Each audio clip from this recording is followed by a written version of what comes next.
ज्यानमै लाग्छ। त्यसकारण लालबाबु पण्डितले कसैसँग हात जोडेर मलाई मन्त्री बनाइदेऊ पनि कहिले भन्न गएन र मलाई नहटाइदिनुहोस् भन्ने पनि कसैसँग गएन। एकचोटि रिक्वेस्ट त गर्नुभयो होला, भेटै गरेका छैन। काम राम्रै गरेको छु भनेर भन्नुभयो होला नि। भेटै गरेका छैन मैले। त्यसभए नेकपाको गुटगत राजनीतिको शिकार हुनुभएको हो तपाईँ?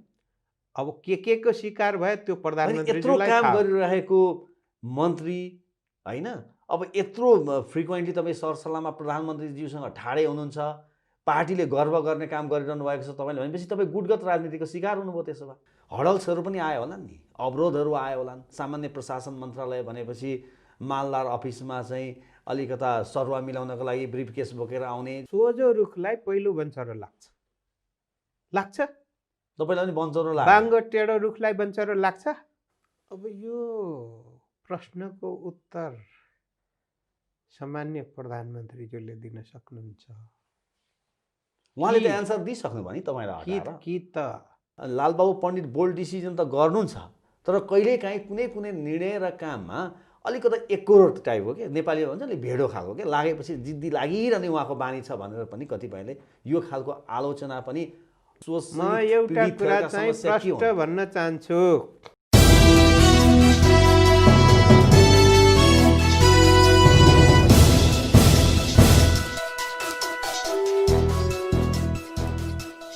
नमस्कार, सूत्र टेलिभिजनको सूत्र बहसमा यहाँलाई हार्दिक स्वागत छ।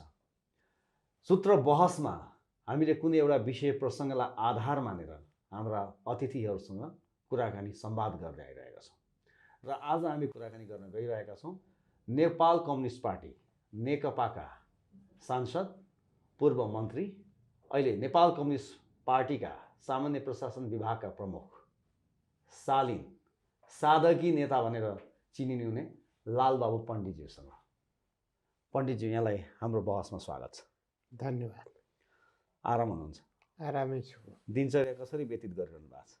अब भर्खरै हिजो 5 दिन चाहिँ निर्वाचन क्षेत्र गएर आएँ र जनताको बिचमा दैनिकी भेटघाट कार्यक्रमहरू, कतिपय शिलान्यास, कतिपय उद्घाटन, कतिपय नयाँ योजनाहरू बनाउने र जनताका समस्याहरूसँग निरन्तर सम्पर्कमा रहने, समाधान गर्नको निम्ति पहल गरिने बिताइरहेको छु।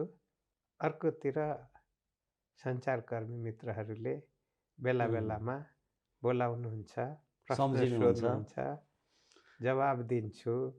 लागेका कुराहरू प्रश्नको रूपमा आउँछन् र त्यसको भएका यथार्थहरू र आफूलाई लागेका भविष्यका कुराहरू, वर्तमानका कुराहरू मैले सार्वजनिक रूपमा नै अभिव्यक्त गरिरहेको छु। पण्डितज्यू, यहाँले भन्नुभयो म आफ्नो निर्वाचन क्षेत्र गएँ, जिल्ला गएँ भनेपछि तपाईँ मोरङ जिल्ला जानुभयो हो।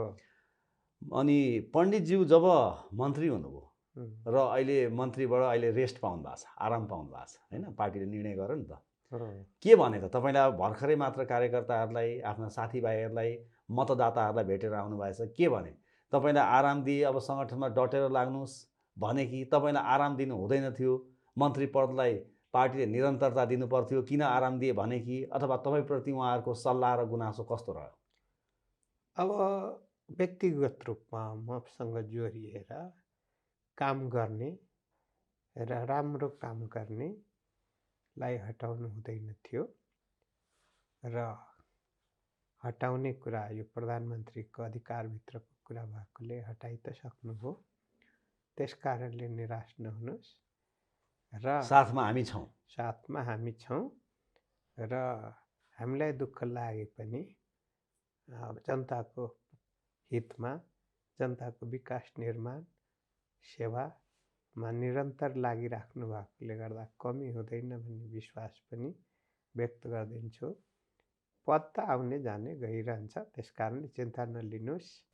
तर पण्डितज्यू, एउटा कुरा नि, बाहिर जसको अहिले पनि बहालमा हुनुहुन्छ, बाहिर विरोध भएकाहरू पनि अहिले निरन्तर रूपमा अगाडि बढ्नु भएको छ र यहाँले भने जस्तै जो एउटा पार्टीमा पनि राम्रो छवि बनाएका, अब तपाईँकै कुरा गर्दाखेरि लालबाबु पण्डित एउटा सादगी मान्छे, शालीन मान्छे, दायाँ बायाँ नगर्ने मान्छे, हेर्दाखेरि शालीन तर अडान लिएपछि फेरि निर्णयमा टक्क अडिने मान्छे, यसरी आफ्नो छवि बनाइरहेको पार्टीका प्रतिनिधित्व गरेर एउटा मन्त्रीमण्डल सदस्य भइसकेका व्यक्तिलाई पार्टीले किन यस किसिमको निर्णय गर्छ? बाहिर विरोध भएकाहरू अहिले पनि निरन्तर छन्, जसमा विरोधै भएको थिएन, आम पब्लिकले राम्रै नजरले हेरिराख्दै पनि किन यो खालको निर्णय हुन्छ पार्टीभित्र?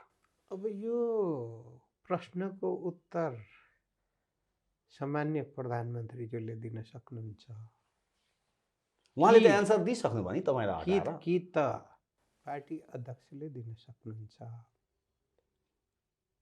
र सामान्य प्रधानमन्त्रीज्यूले कार्य सम्पादनमा कमजोर भएकोलाई, कार्य सम्पादनमा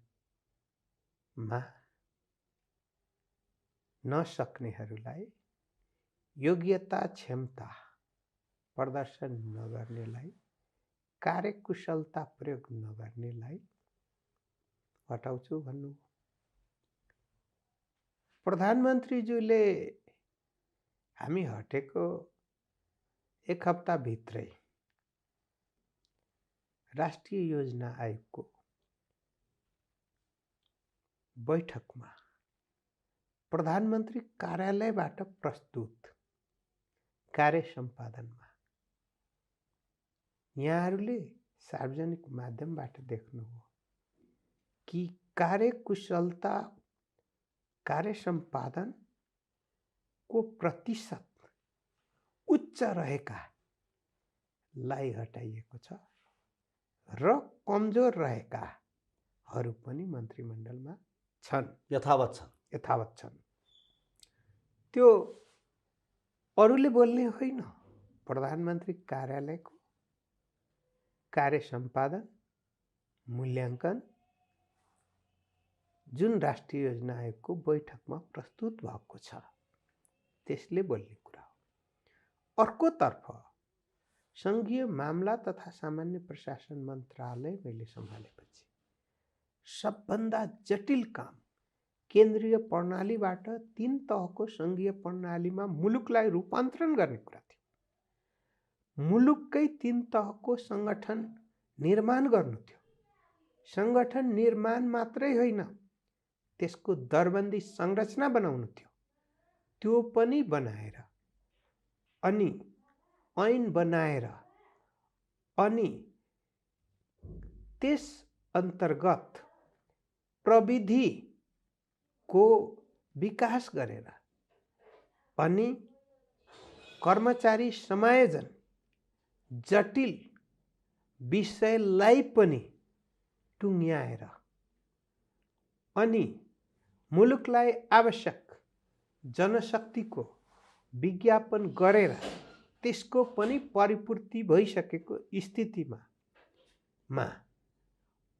र निजामती सङ्घीय निजामती सेवा ऐन गत वर्ष फागुनमै संसदमा पेश गरेर छलफल व्यापक रूपमा भएर अन्तिम चरणमा पुगिसकेको अवस्थामा अनि मन्त्रीमण्डलबाट चाहिँ केही नयाँ साथीहरूको इच्छा आकाङ्क्षा भएकोले गर्दा मन्त्रीमण्डल परिवर्तन गर्नु परेको र अहिलेको मन्त्रीमण्डलबाट परिवर्तन हुनुभन्दा पहिलाको मन्त्रीमण्डलबाट हुन नसकेका काममा जुन तीव्रता थियो त्यो भन्दा बढी तीव्रता आउने आशा र विश्वास साथ परिवर्तन गर्नु।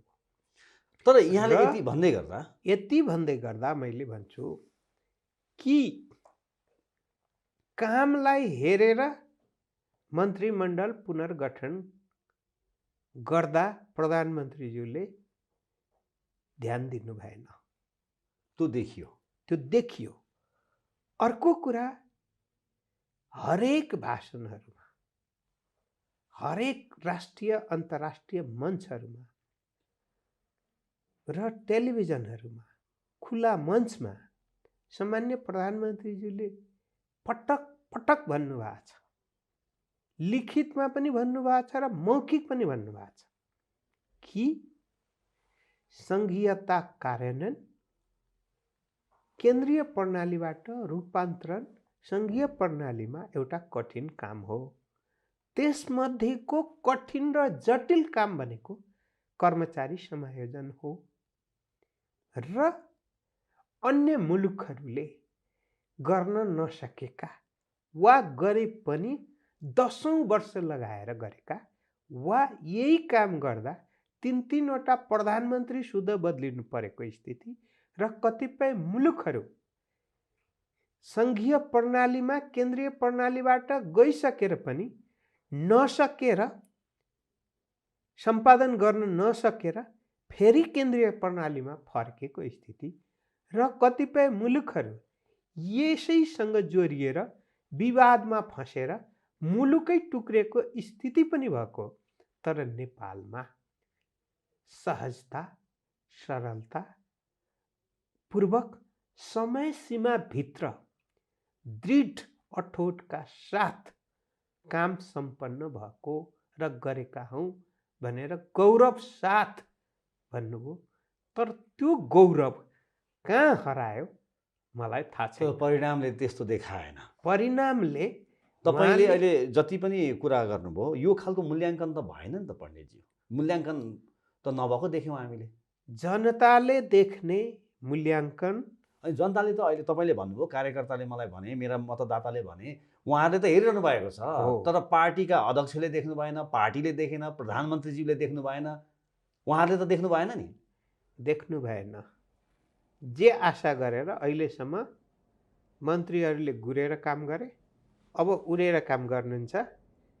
र प्रधानमन्त्रीज्यूले भन्नुभयो कि फागुनमा उडेर काम गर्दाखेरि पनि भएन भने अहिले त गाडीको रफ्तारमा थियो, अब रकेटको रफ्तारमा जाने भयो। अब कुन रकेटको रफ्तारमा फागुनपछि आउँछ सरकार, त्यो हेर्न बाँकी छ। अब पण्डितज्यू तपाईँले कति गर्नुभयो सामान्य प्रशासन मन्त्रालयमा? अबका चुनौतीहरू मन्त्रालयभित्र के छन्? त्यो चुनौती पार पाउन के गर्नु पर्ला तपाईँलाई सबै थाहा छ नि। मलाई यदि मन्त्रालयले, सम्बन्धित मन्त्रीले यो प्रश्न गर्नुभयो भने म उत्तर दिन तयार छु। तर उहाँले हेर्न सक्नुहुन्छ हामीलाई? उहाँले यो हेर्न सक्नुहुन्छ। जति गाह्रो काम थियो, अप्ठ्यारो काम थियो, जटिल काम थियो, दृढतापूर्वक गर्नुपर्ने काम थियो, बुद्धि र विवेक प्रयोग गरेर गर्नुपर्ने काम थियो, त्यो सबै भइसकेको छ। अब चुनौती छैन त्यसो भए? चुनौती छैन मन्त्रालयभित्र? अब यदि उहाँले विगतमा गरिएको संविधान अनुसार ऐन बनाई, नियमावली बनाई, प्रविधिको उच्चतम प्रयोग गरी गरिएको कुरालाई निरन्तरता दिँदै थप काम गर्दै जानुभयो भने सहजता र सरलता पूर्वक अगाडि बढ्छ। होइन संविधानमा भएकै कुरा पनि उल्टाउँछु, ऐनमा बनाएर गरिएको कुरा पनि उल्टाउँछु, नियमावली सहित आएको कुरालाई पनि उल्टाउँछु, विधि र प्रक्रिया सम्मत उच्चतम प्रविधिको प्रयोग गरिए र भएका कामहरूलाई पनि उल्टाउँछु, पद्धति जुन बसेको छ त्यो पद्धतिलाई उल्टाउँछु, व्यक्तिको मुख हेरेर पद्धति समाप्त गर्छु, दबाव र प्रभावमा आएर जसले जे भन्छ त्यही जुन बेला मन लाग्छ त्यही गर्दै जान्छु भन्ने हो भने नयाँ सङ्कटमा फेरि मुलुक फँस्छ। यो सङ्घीय मामला र सामान्य प्रशासन मन्त्रालय फँस्छ। होइन भने ती सङ्कटहरू समाप्त भइसकेका मनका बह गुनासोको रूपमा आउने गर्छन्। मनका बह त दिनका दिन छिनका छिन परिवर्तन भइरहन्छन् र मनमा हरेक व्यक्तिमा पनि चाहे घर परिवारमा होस् या अन्यत्र होस् मनका बहहरू समय मिनट घण्टा पछि नै परिवर्तन भइरहेकोले गर्दा त्यही परिवर्तनको बहावमा म लाग्छु र त्यसैबाट मैले सफलता खोज्छु भने गन्तव्य हराएको जहाज जस्तै हुनेछ। यो दुर्भाग्यको बाटोमा मलाई विश्वास छ कि सरकार र यो मन्त्रालय जाँदैन, त्यतातिर उन्मुख हुँदैन, त्यो बाटो नसमातो भनेर तपाईँको एउटा शुभेच्छा पनि छ भनौँ, त्यो बाटो समात्नु भएन। अब अहिले जसरी जे जति काम गरेको मन्त्रालयमा रहुन्जेल यहाँले भन्नुभयो, हडल्सहरू पनि आयो होला नि, अवरोधहरू आयो होला। सामान्य प्रशासन मन्त्रालय भनेपछि मालदार अफिसमा चाहिँ अलिकता सरुवा मिलाउनको लागि ब्रिफकेस बोकेर आउने, जस्तो तपाईँले अघि कर्मचारी समायोजनको कुराहरूमा पनि विभिन्न किसिमका चुनौतीहरू आए, तपाईँले फेस गर्नुभयो। कुनै बेला त समाचार यस्तो पनि आयो कि मन्त्रीज्यू र कर्मचारीहरू बिचमै द्वन्द्व, बेमेल, मन्त्रीले हामीलाई थर्काउने भन्दै कर्मचारी पनि कति उफ्रेर हिँडे, त्यो खालको हडल्सहरू पनि आयो होला नि त। त्यसलाई कसरी पार लाउनुभयो तपाईँले, कसरी चिर्नुभयो, कसरी सामना गर्नुभयो? समस्या विहीन न व्यक्ति न संस्था त्यो सिचुएसन आयो कि आएन तपाईँमा? त्यसैले गर्दा भनेछु कठिन मैले किन भनेको, सहज र सरल त होइन रूपान्तरणको कुरा। अर्को कुरा के हो भने जे काम गरिसकिएको छ त्यो कामलाई कसैलाई चित्त नबुझ्न पनि सक्छ। कसलाई चित्त बुझ्दैन? केही कर्मचारीले भने गणतन्त्र र लोकतन्त्र ल्याएको काम गर्नलाई हो। मैले प्रश्न गरेँ, दुनियाँको कुन देशमा जहाँ गणतन्त्र छ, जहाँ लोकतन्त्र छ, काम नगरिकन खान पाइन्छ भने कुन देशमा छ? मलाई उदाहरण बताइदिनुहोस्। कहीँ छैन नि। काम त गर्नुपर्छ। काम त गर्नुपर्छ। कुन देशमा देशका सबै कर्मचारीहरू काम नभए पनि राजधानीमा थुप्रिएर काम नगरिकन पनि जबरजस्ती चाहेको बेलामा मुलुकले जनताको कर ट्याक्सबाट उठाएको पैसा त्यत्तिकै खान नदिने मुलुक कुन हो? त सामूहिक राजीनामा दिन्छु भनेर पनि तपाईँलाई त्यो खालको च्यालेन्ज पनि आयो नि। सामूहिक राजीनामा, त्यो चुनौती पनि सामना गर्नुभयो तपाईले? सामना गरे। दिएर जानुस्। नयाँ युवा पंक्तिलाई भर्ना गरेर मुलुक चल्छ। दिन घुर्काउने हो, दिने होइन क्या। दिन घुर्काउने हो, दिने होइन। किन भन्दा सबभन्दा बढी आकर्षणको पेशा यदि कोही छ भने निजामती पेशा नै हो। र जुन निजामती पेशामा भएका, सबभन्दा आकर्षणको पेशामा रहेका काम गर्नुपर्छ भन्दा मैले ठग्न पाउनुपर्छ, काम गर्नुपर्छ भन्दाखेरि मलाई काम गर्न लगाउने लोकतन्त्र र गणतन्त्रमा भन्ने, अनि काम नगरिकन अनि अधिकारको मात्रै कुरा गर्ने, कर्तव्य बिर्सिने, कर्तव्य बिर्सेको व्यक्तिले अधिकारको कुरा गर्नै पाइँदैन। अधिकार र कर्तव्य सँगसँगै हो। त्यसै कारणले कर्तव्य गर्नेहरू पनि छन्, धेरै कर्तव्य गर्ने तर थोरै कर्तव्य नगर्नेहरूले कर्तव्य गर्नेलाई पनि अनि किन गरेको मैले नगर्दा पनि हुन्छ भने अनि एक किसिमको मनोविज्ञान बिगारिदिने, मनोविज्ञान बिगाडिदिने, पेसालाई बदनाम बनाइदिने, सेवालाई बदनाम बनाइदिने, जनताको बीचमा दुष्प्रचार गर्ने, जनताको ले तिरेको कर ट्याक्सबाट सेवा लिइसकेपछि सेवा दिनु नपर्ने अनि कसैको आशीर्वाद लिँदै, कसैको धाप लिँदै, कसैको नाता पर्ने, कसैको छिमेकी पर्ने, त्यस्ता दबाब पनि आए तपाईँलाई? र त्यस्ता दबाबहरू पनि आए? कसैको निर्वाचन क्षेत्र पर्ने, कसैको जाति पर्ने, यी सबले छुट पाउने हो भने काम कसले गर्ने?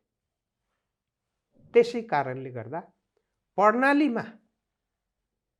प्रणालीबाट अगाडि सार्ने हो भने सबैले काम गर्नुपर्छ जिम्मेवारी अनुसार, पदीय जिम्मेवारी अनुसार, तोकिएको जिम्मेवारी अनुसार, र त्यसैलाई लिएर कार्य सम्पादन मूल्याङ्कनलाई पनि अगाडि बढाएर अनि व्यक्तिलाई काखा पाखा नगर्ने गरिकन प्रणालीहरू स्थापित गरेको, सरुवा बढुवाको प्रणाली स्थापित गरेको, सफ्टवेयरबाट समायोजन गरिएको। तर मेरो लागि चाहिँ त्यो प्रणाली काम नगरोस्, मलाई छुट होस् प्रणालीमा, अरूको निम्ति चाहिँ काम गरोस् भन्ने हो भने यो विभेद कसले गर्छ?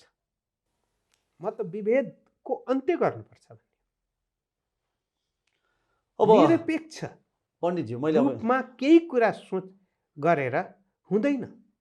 मुलुकको सापेक्ष, मुलुकको संविधान अनुसार ऐन नियम कानुन र संविधान बाहिर कोही पनि हुँदैन हैन? हो।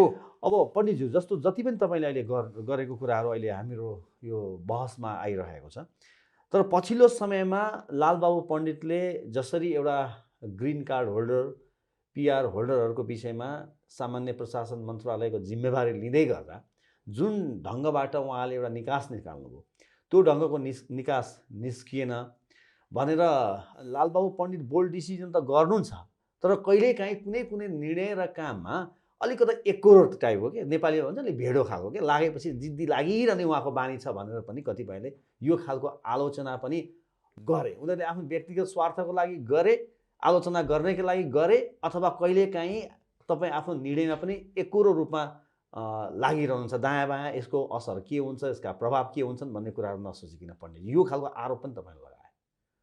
लगाउनले त मनगढन्त के लगाउँछन्।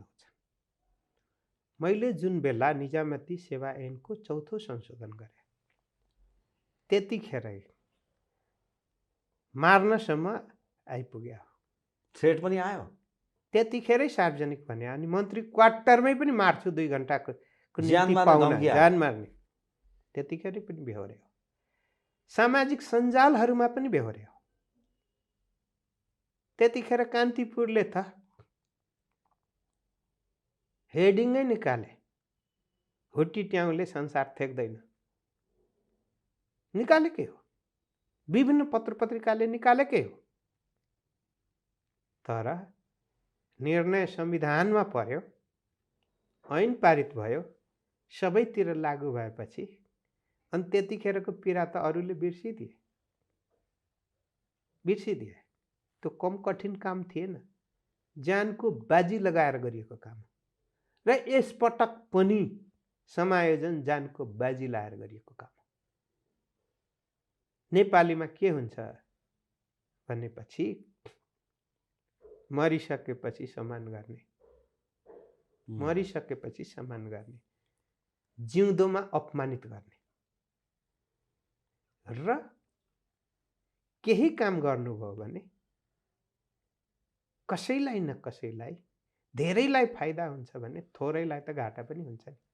हुन्छ, त्यो त कसैलाई राम्रो हुँदा कसैलाई घाटा पनि हुन सक्छ हैन?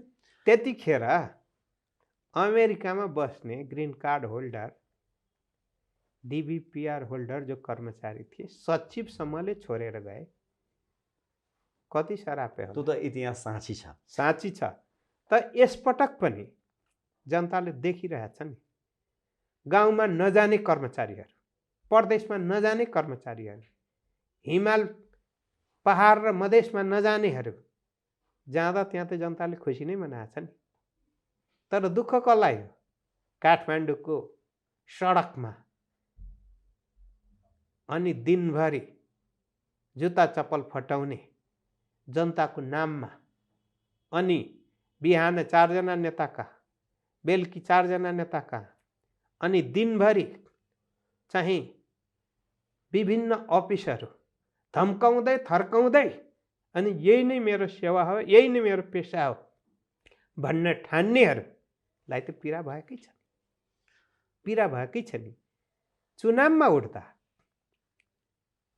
जित्नेका समर्थकहरू खुसी हुन्छन्, हार्नेका समर्थकहरू केही दिन मैले भोट दिएको जितेनन्, भोट खेर गयो, त्यहाँनिर पनि विरोधी हुन्छ। कसको विरोधी थिएन? महादेवको विरोधी थिए कि थिएन? भस्मासुर। महादेवलाई भस्मासुरले टाउकोमा हात राखेर भस्म गरिदिन्छु भन्दै हिँड्ने थिए थिएन? बुद्धलाई मार्न जाने थिए कि थिएन? क्राइस्टलाई त सुलीमै चढाए। महात्मा गान्धीको पनि मृत्यु भएन, महात्मा गान्धीको मृत्यु भएन, हत्या भयो, हत्या भयो, लेनिनकै हत्या भयो। संसारका कति देशका नेताको हत्या। तपाईँले कसैलाई सोध्नुभयो भने महादेवको जिन्दगी तपाईँ बाँच्न चाहनुहुन्छ भन्नुभयो भने म चाहन्न, महादेवलाई पुज्छु मात्रै। रामको जिन्दगी बाँच्न चाहनुहुन्छ भन्दा पुज्छु, तर मलाई त्यस्तो जिन्दगी चाहिएन। चाहे क्राइस्टको जिन्दगी चाहियो, चाहिँदैन। बुद्धको जिन्दगी चाहियो, चाहिएन। उनले भोगेका पीडाहरू, यी धार्मिक सामाजिक विभिन्न नेताहरूले बोकेका पीडा मलाई चाहिएन, मलाई सुख मात्रै चाहियो। दुःख नगर्नेले सुख प्राप्त गर्न सक्दैन, हिम्मत नगर्नेले केही काम गर्न सक्दैन। त्यस कारणले जे जिम्मेवारी थियो हिम्मतका साथ गरिएको हो। सामान्य प्रधानमन्त्रीज्यूले यो मन्त्रीमण्डलमा मन्त्री बनाउने बेलामै, जुन बेला मैले जनसङ्ख्या तथा वातावरण मन्त्रालय सम्हालेको थिएँ, तपाईँ यो मन्त्रालयमा आइदिनुहोस् भने 4 घण्टा छलफल भयो। मैले नमानेकै हो। यो मन्त्रालय तपाईँले हेरिदिनु भएन, सम्हालिदिनु भएन भने म फेल हुन्छु भन्नु। तपाईँ अनुभवी, लिदिनुहोस्, हिम्मत गर्नुहुन्छ तपाईँले। जोसुकैले हिम्मत गर्दैन, हिम्मत गरेकै हो। जे जति निर्णय भएको छ कानुन सम्मत, संविधान सम्मत र प्रधानमन्त्रीज्यूसँग सल्लाह भएर भएको छ। प्रधानमन्त्रीज्यूसँग तपाईँ निरन्तर सल्लाहमा हुनुहुन्थ्यो? निरन्तर सल्लाह भएरै भएको हो। त्यसभए नेकपाको गुटगत राजनीतिको शिकार हुनुभएको हो तपाईँ?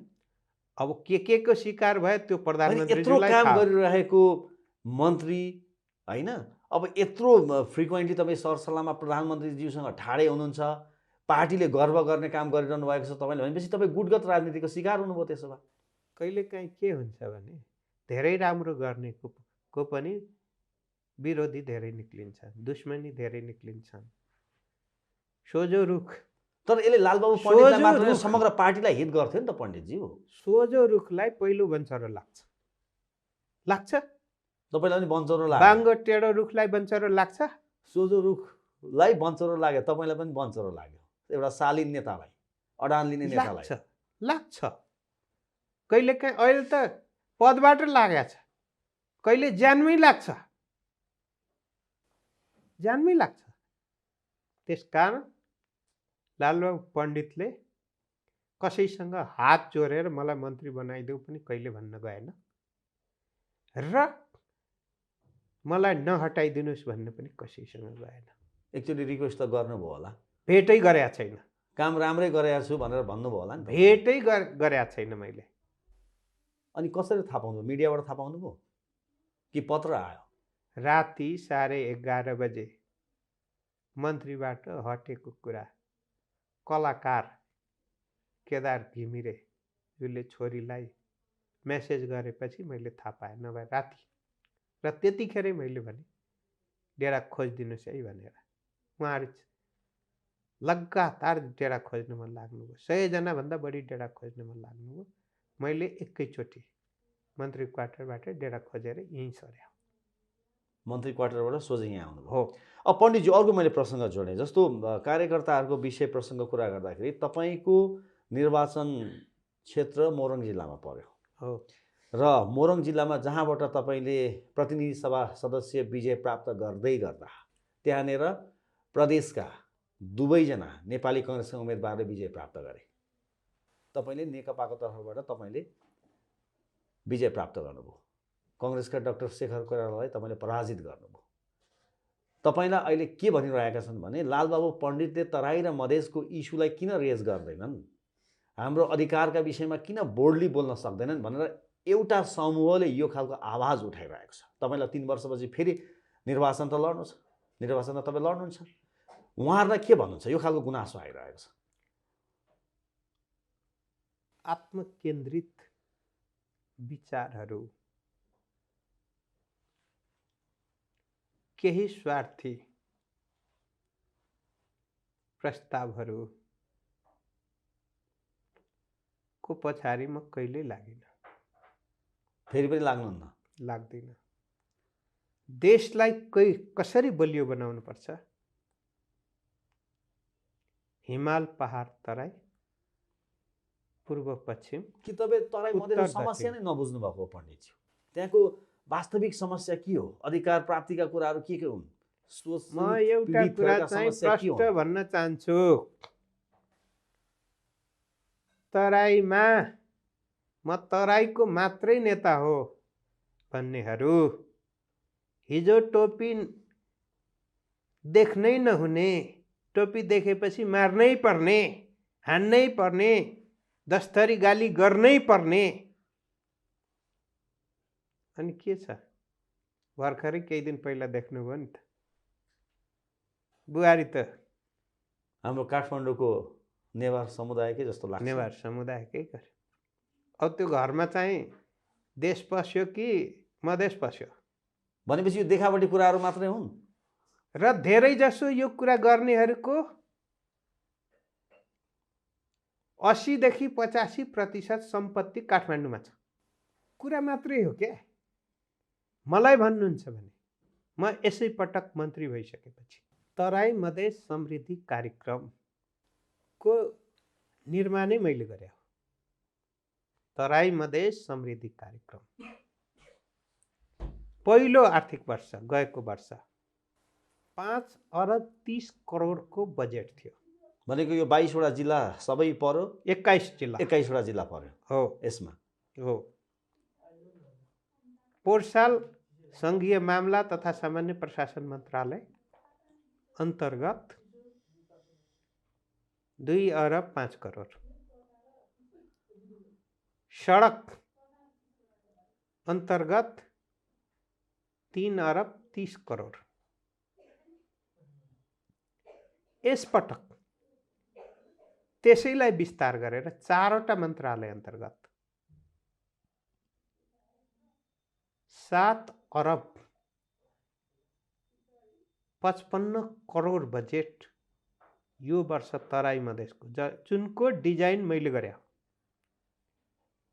सङ्घीय मामला भनेपछि लालबाबु पण्डितले तराई मधेसको समस्या राम्रोसँग बुझ्नु भएको छ, फलस्वरूप यो खालको हो आयोजनाहरू योजनाहरू तपाईँले लानु हो। 21 जिल्लामा गरे हो। हिमालीको निम्ति अलग हो, पहाडको निम्ति अलग हो। अहिलेसम्म मलाई बताइदिनुहोस्,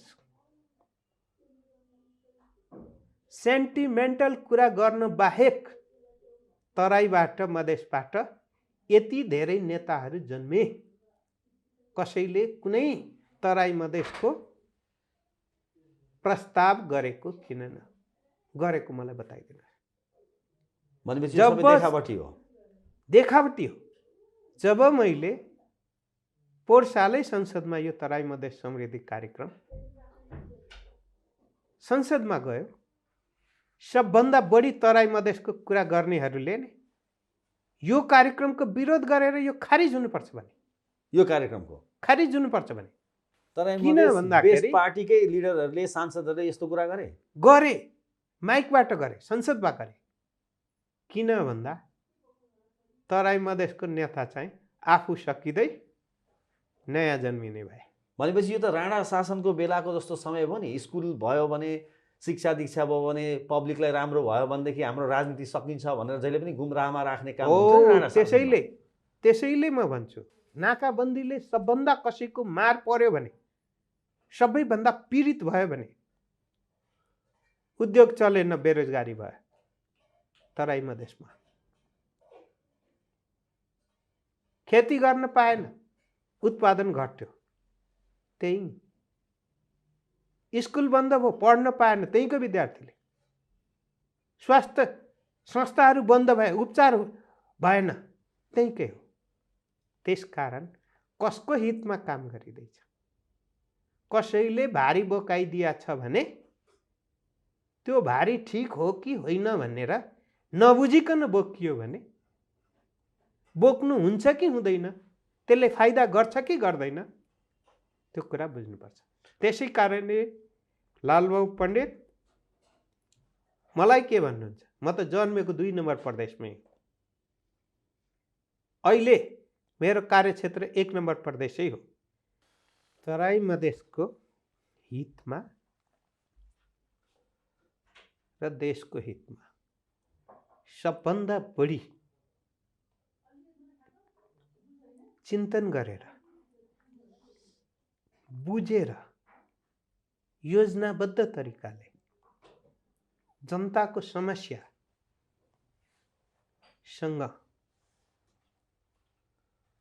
निरन्तर सङ्घर्षरत व्यक्तित्वको रूपमा म हुँ। कहीँ पनि, कुनै पनि ठाउँमा, कुनै पनि स्टेजमा गलतलाई गलत भन्छु, ठिकलाई ठिक भन्छु र कुनै पनि ठाउँ जहाँ छैन लालबाबु पण्डित मन्त्री हुँदा या नहुँदा गएर त्यहाँको समस्याको बारेमा तराई मधेस लगायत समाधानको कोसिस, पहलकदमी नगरेको होस् या कुनै राष्ट्रिय दृष्टिकोणको सवालमा आफ्ना मत निर्धक्क साथ सार्वजनिक नगरेको होस्। पण्डितज्यू, यहाँले जति पनि एउटा नेसनल इस्यु हुन्छ, देशको जुन एउटा विषय हुन्छ, त्यसमा तपाईँले वास्तवमै अडान राख्नुहुन्छ र त्यसको लागि एउटा आफ्नो अडानलाई अडिग भएर पनि राख्नुहुन्छ। तर आज हुन त तपाईँलाई सामान्य प्रशासन विभागको जिम्मेवारी दिएको छ। तपाईँभन्दा धेरै जुनियर साथीहरू पनि सायद स्थायी समिति सदस्य भइसक्यो होला पार्टीभित्र। तर पार्टीभित्रको राजनीतिलाई लिएर त्यो खालको बोल्डली लालबाबु पण्डितले बोल्नुहुन्न। जस्तो अहिले पछिल्लो समयमा पनि जुन खालका सिनारीहरू पार्टीभित्र देखिराखिएको छ, सचिवालय जुन खालका कुराहरू सचिवालयमा आइरहेका छन्, स्थायी समिति बैठकबाट जसरी आइरहेको छ, अहिले पुष्पकमल दाहाल प्रचण्डज्यूलाई अध्यक्ष रूपमा पनि अब जिम्मेवारी दिएको छ। प्रधानमन्त्रीज्यूले उता म सरकारको जिम्मेवारी लिन्छु भन्नुभएको छ। जुन ढङ्गका मुभमेन्टहरू आइरहेका छन्, पार्टीभित्रको आन्तरिक समस्याहरूको विषयलाई लिएर चाहिँ लालबाबु पण्डितले बोल्डली बाहिर कुरा गर्नु हुँदैन भन्ने खालको यस्ता खालका कुराहरू पनि आउँछन्। पण्डितज्यू, पार्टीभित्र पार्टी निर्माणमा 41 वर्ष लगाएको छु, नबुझिकन लगाएको छैन। तर बोल्नु पर्यो नि त। अहिले यस्तो तपाईँकै विषयमा जुन निर्णयले यसले पार्टीलाई कमजोर गर्न सक्छ, पार्टीको हितमा हुन सक्छ र हरेक समयमा म बोल्छु, ठाउँमा बोल्छु, को ठाउँमा बोल्दिनँ र हरेक कुरालाई जहाँ पायो त्यही, जुन बेला पायो त्यही बेला बोल्न थालियो भने त्यसले वजन राख्दैन। यो पार्टी एकीकरणभन्दा अगाडि दुईटा महाधिवेशन तत्कालीन एमालेको भएको थियो। दुईटै महाधिवेशनमा म खुला मतबाट लडेको र एउटा महाधिवेशनमा हाइएस्ट 5औं मत आएको, एउटा महाधिवेशनमा हाइएस्ट 4थो मत आएको। टाउको लुकाएर रहने भएको भए, हिम्मत नगर्ने भएको भए, अल्छी भएको भए, नयाँ कुरा ल्याउन नसक्ने भए, नयाँ कुरा सोच्न नसक्ने भए, मन्त्रीको बेलामा पनि त्यही हुन्थ्यो। वा हरेक मोर्चामा जहाँ छु म फर्स्ट हुन चाहन्छु। संविधान निर्माणको सवालमा पनि यहाँहरूले सुन्नुभयो होला, एउटा समितिको अल्पसंख्यक तथा सीमान्तकृत समुदायको हक अधिकार संरक्षण समितिको सभापति थिए। पहिलो प्रतिवेदन बुझाउने मै, सर्वसहमत प्रतिवेदन बुझाउने मै, संविधान 2 वर्षमै बन्नुपर्छ भनेर फर्स्टै हो त्यतिखेर। पार्टीभित्र म त उपाध्यक्ष उठेकै व्यक्ति हो, थोरै मतले हारे उपाध्यक्ष। केन्द्रीय सदस्यमा त 4थो हाइएस्ट भोट आएकै हो। जिते, पदको कारणले जिते, अलग कुरा हो। जित हार भनेको भइराख्ने कुरा हो। हारबाट निराश हुने, सङ्कट आयो भने निराश हुने कहिले गर्दैन।